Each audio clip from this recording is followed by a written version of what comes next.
I want to show some slides here that the difference between what we have in current Arabic, current day modern Arabic, and how we have differences with the original Mus'haf. So one thing that I want to make clear, that what we have today, word for word, letter for letter, is exactly the same what Sayyidina Uthman radiallahu anhu had. We are not differing even a single letter from that.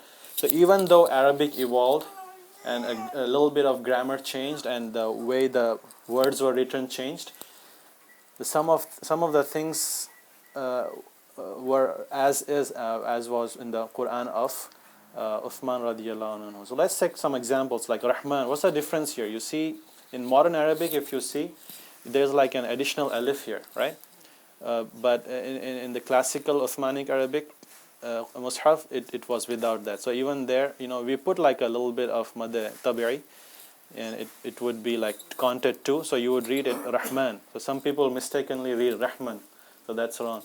So that an additional, we call that standing alif that we put.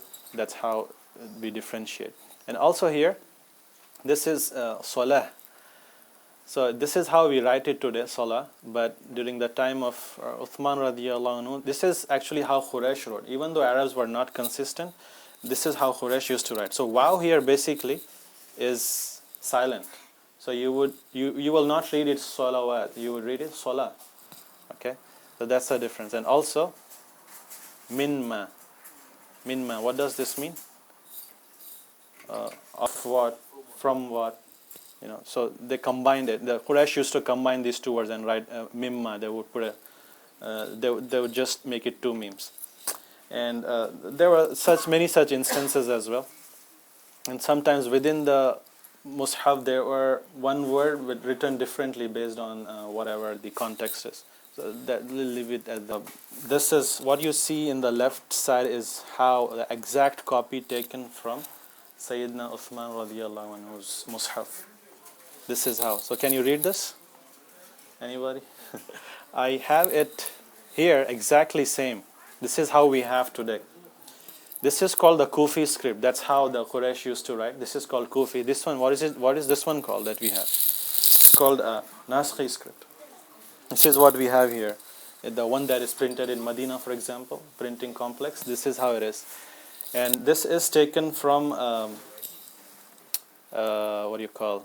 Surah Al-A'raf, verse number 86 and 87. You see, it actually doesn't start from 86. If you see the word Allah here, it starts from here. Allah. Sabilillahi man amana bihi. Yeah, let me recite it and you try to compare. Just look at this one and see if you can match it up. A'udhu billahi minash shaitanir rajim. ولا تقعدوا بكل صراط توعدون وتصدون عن سبيل الله من آمن به وتبغونها عوجا واذكروا إذ كنتم قليلا فكثركم وانظروا كيف كان عاقبة المفسدين وإن كان طائفة منكم آمنوا بالذي أرسلت به وطائفة لم يؤمنوا فاصبروا حتى يحكم الله بيننا وهو خير الحاكمين. And this one, where does this end though? This doesn't end at so let's like try to compare what's the difference, the main differences between the actual Kufi script and the Naskhi script. The very first thing that you notice here, the difference is there is no fatha, kasra, dhamma, tashkil, right? There's no tashkil. That's the first difference. And also the second difference, major difference, is the letter itself is different a little bit. If you see, this one is like alif, lam, lam, ha. Alif is a little bit different. What is this one? This is man. You see the noon is like kind of ra, right? But everybody would read it like noon during those days. And so for some reason, alif is like separated a long distance from the other letter. So this one is amana, bihi. Yeah, there's another difference is that they call it nuqad, the nuqad, the dots, it's missing. Like jim, ha, kha, all would look the same, exactly the same. How would they know? How would they know when it is jim, ha, or kha? It's based on the context, so they can easily find out. So they will read so fluent, just like how recited, they'll read faster than me, and they will know exactly based on the context whether it is jim, ha, kha, fa, qaf, what letter it is. So they are very fast in that. And also another difference is that you see, where does the verse end here? Like it ends here, right? Mufsideen. It ends here. And yeah, so you see in this particular mushaf, they didn't have where the verse ended. That's a major difference. It was later on the scholars made ijtihad, and they said they collected all the ahadith and all the how Prophet Muhammad used to stop at a certain verse. So they made ijtihad, and they said, okay, it's going to stop here. And so they made a critical mark here that, okay, the verse is ending here. That's why we have a little difference of opinions. Somebody says 6236 verses, which is the standard. Some of them said 6400, something like that. So there's difference of opinions, but majority said 6236 is the closest and the most correct opinion. What other difference do you notice here? Again, we also introduced this jim and soleh, and it gives you hints how to stop, when not to stop, and basic details. So all these things were added later on. But one thing that I want really to focus here is that you take any word, any line, you will find letter for letter exists in this one. Even you see the silent letters, right? For example, let's take wanzuru, right? You see this waw. What is there after waw? Alif, right? The waw and alif both are silent. You can really ignore this, but it was there in this mushaf as well. I think it's this.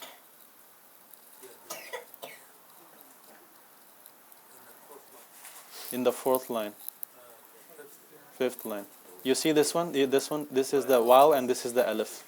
So you can just keep checking, and every letter matches. In Kufi script that we had, it matches with this one, Naskhi script.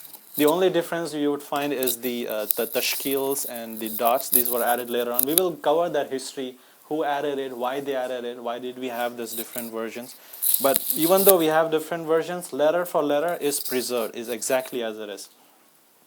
So the basically is the change of alphabet structure basically. So noon looks like ra, something like that. So these changes, the scholars said, as time goes by, people can change the shape of the letter, but the letter itself has to be the same. In Arabic language, for example, noon should be noon. Okay, that flexibility the scholars gave, but a letter can never be missed. Okay, it doesn't mean that you, like, for example, use a Latin script. That is not Arabic language in the first place, right? So you cannot substitute it, but it has to be from the Arabic language or something similar to it. That's why the Indian subcontinent people, they use a little bit different script here. We're going to cover that, the Farsi script, later on. But the shape looks different, but all the alphabets, each and every letter is preserved in there.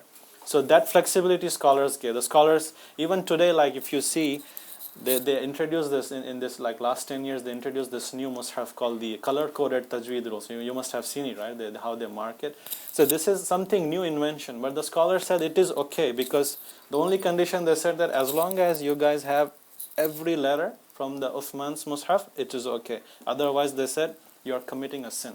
Why do they have those letters which are silent on the first place? That's how Quraysh used to write. That's how Quraysh used to write. So that's, I mean, even we do in English too today. We have silent letters. Island. Yeah, so, island, the brother example, it's there in every language. So some people would ignore it, but if you are ignoring the letter, you're committing a sin. It's an ijma now, a consensus. And whenever there is a consensus of scholars, it becomes a law in Islamic Sharia. If you don't follow it, you're committing a sin.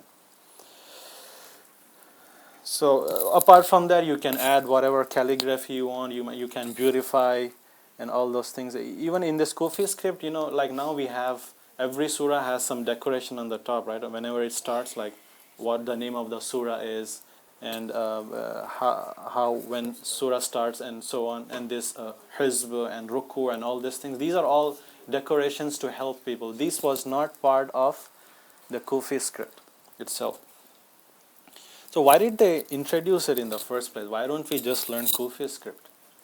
The reason is simple, is because the Arabic language evolved and the people got used to different languages, and even the Arabs now, if you give this to them, they won't understand. They can't read it. There's no way, unless a sheikh like a hafiz like him, he can probably read it very easily, probably figure out. You see, there's so much major difference here. It's not so easy. This one is like I have it here. It's like a the, right? This one is a the, dal, dhal. This one is a the, and this one looks exactly similar, but this is kaf. They look exactly same, but based on the context and also whether it is combining with the previous letter or not, they would know, okay, this is dhal or kaf. But they would read it very fast. It's very amazing. Even in Urdu, we don't have fatha, kasra, dhamma. People just read it based on context. So similar concept here. So the important thing that I want to mention, and I will close with this, that we don't use Kufi script today, but we have different variations of it. One of them is Naskhi, Farsi, and we'll also look at Maghribi script later on. So some people are like, okay, if you don't have the copy of this Naskhi script, that is not a valid mushaf, or that shouldn't be used in reciting the Qur'an. So some people take very extreme position. So the answer that we give them is that even the Naskhi script was not the part that wasn't used by the Sahaba. Okay, if you give this to the Sahaba, they would be amazed, like what is all these things? They probably would not be able to read this. Allahu alam. But just saying that this is the only script that is valid because it is being printed by the Medina printing complex, that's not a valid reason. Even though this is the standard, this is like published like everywhere, it's found in every masjid, and this is my favorite script too. But still, it doesn't mean the other script is all bad and invalid. No, this is good. But if people are using other mushafs, other scripts, that's fine. Only condition that needs to be met is what? Letter for letter has to match from the Uthman's radiallahu anhu's mushaf. That is important.